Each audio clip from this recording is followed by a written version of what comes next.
Shalom Bapak Ibu Saudara yang dikasihi Tuhan. Saya percaya penyertaan Tuhan sempurna dalam kehidupan Bapak Ibu Saudara. Karena kita punya Tuhan yang luar biasa. Kita punya Tuhan di atas segala Tuhan, Allah di atas segala Allah. Karena saya yakin dan percaya bahwa penyertaan Tuhan dan berkat Tuhan selalu baru bagi kita semua. Hari ini kita akan belajar dari seorang tokoh Alkitab yang luar biasa, yaitu dari seorang Yosua.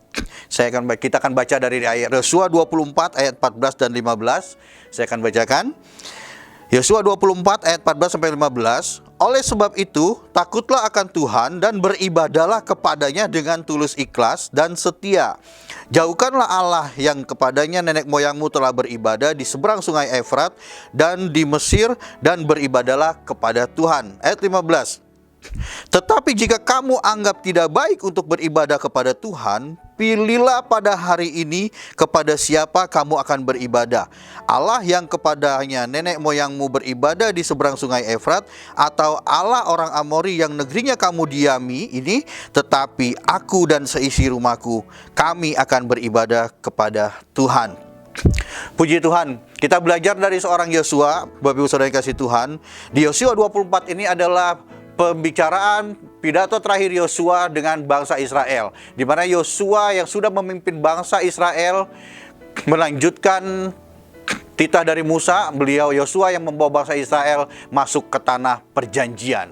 Ini pidato terakhirnya bahwa ada pilihan yang dikasih Yosua kepada bangsa Israel. Mereka boleh memilih untuk beribadah kepada Allah lain atau beribadah kepada Allah yang membawa mereka keluar dari tanah Mesir. Bapak Ibu Saudara yang kasih Tuhan, hari ini pun pilihan itu ada pada kita. Bapak Ibu Saudara bisa memilih apakah tetap beribadah kepada Tuhan yang sudah memberikan berkat pada kita semua, atau kepada Allah lain. Yosua mengajukan pilihan ini kepada bangsa Israel, juga pada kita hari ini. Bapak Ibu Saudara yang dikasihi Tuhan, kita baca ayat di atas bahwa Yosua dengan yakin bahwa dia menyatakan bahwa dia dan keluarganya akan beribadah kepada Tuhan. Ada beberapa hal yang perlu yang dapat kita pelajari dari ayat di atas, Bapak Ibu Saudara. Yang pertama adalah di ayat 14, oleh sebab itu takutlah akan Tuhan. Saya pelajari bahwa Bapak Ibu Saudara, bahwa kalau kita mau beribadah, kita harus memiliki rasa takut akan Tuhan. Ya. Kebenaran adalah orang yang beribadah itu belum tentu punya rasa takut akan Tuhan. Tapi orang yang takut akan Tuhan, dia pasti beribadah kepada Tuhan. Dalam keadaan apapun, dalam kondisi apapun.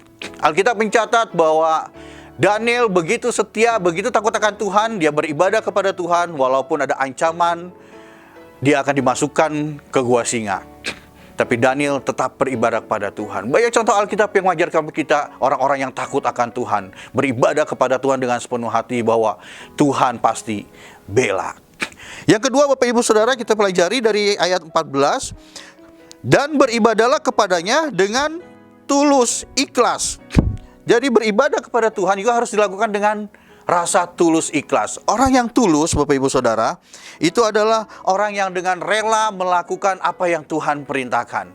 Dia tulus, dia rela melakukan apa yang Tuhan perintahkan, dan dia berbakti kepada Tuhan dengan sikap hati dan sikap hidup sehari-harinya. Beribadahlah kepada Tuhan dengan rasa tulus dan takut akan Tuhan. Yang terakhir, Bapak Ibu Saudara, yang ketiga setelah kita belajar, yang ketiga tetap di ayat 14, yaitu beribadahlah dengan setia. Orang yang setia, orang yang punya komitmen, Bapak Ibu. Nah, kalau kita sudah punya komitmen untuk setia beribadah kepada Tuhan, saya berharap lakukan itu. Karena komitmen yang Bapak Ibu Saudara buat itu harus dilakukan. Kalau komitmen tidak dilakukan, itu namanya bukan sebuah komitmen. Orang yang setia juga adalah orang yang tekun dan terus-menerus. Artinya beribadah kepada Tuhan harus dilakukan dengan terus menerus atau dengan rutinitas, bukan hanya dengan sebulan sekali atau sebulan 2 kali, tapi terus menerus setiap hari, Bapak Ibu Saudara.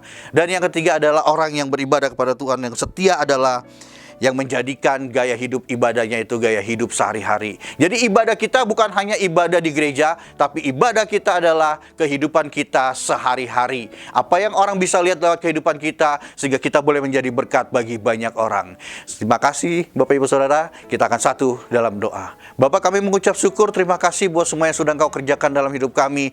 Ajar kami hari-hari ini, pimpin kami untuk kami boleh mengerti akan arti beribadah. Bahwa kami harus beribadah kepada Tuhan, itu ada pilihan kami. Biarlah pada saat ini kami semua memilih untuk beribadah kepada Tuhan, karena Engkaulah yang sudah memberikan semuanya bagi kami. Beribadah kepada Tuhan dengan rasa takut akan Tuhan, beribadah kepada Tuhan dengan tulus ikhlas, dan beribadah kepada Tuhan dengan setia. Biarlah Tuhan, inilah komitmen kami akan beribadah kepadamu dengan setia. Terima kasih Tuhan Yesus. Haleluya.